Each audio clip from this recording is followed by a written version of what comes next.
Mood swings के ऊपर तो सबसे ज़्यादा बात होती है, क्योंकि एडिक्शन की बीमारी ड्रग्स की बीमारी नहीं है, ये मूड की बीमारी है।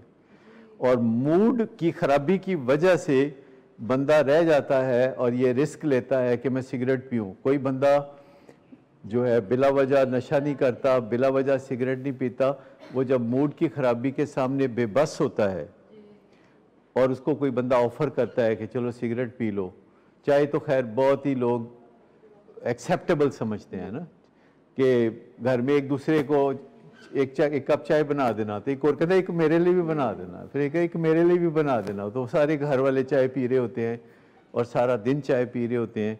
और ये चाय जो है ये कोकेन जैसा नशा है।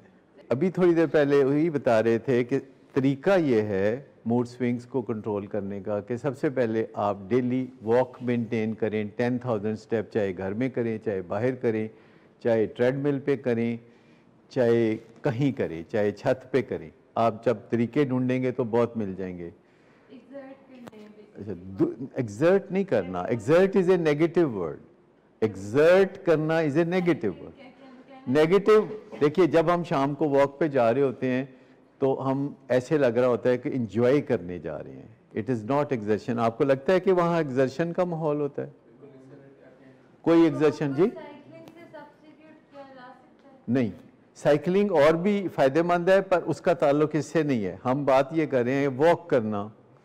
जब आप वॉक करते हैं तो आपके जिस्म में ऐसे केमिकल पैदा होते हैं जो कि मूड को अच्छा रखते हैं।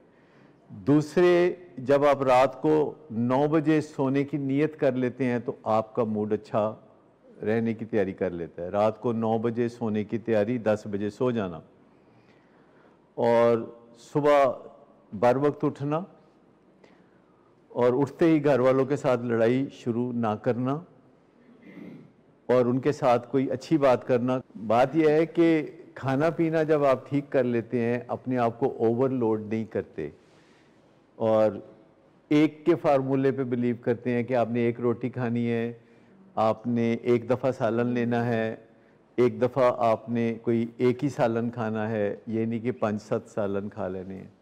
तो गोश्त नहीं ज़्यादा खाना।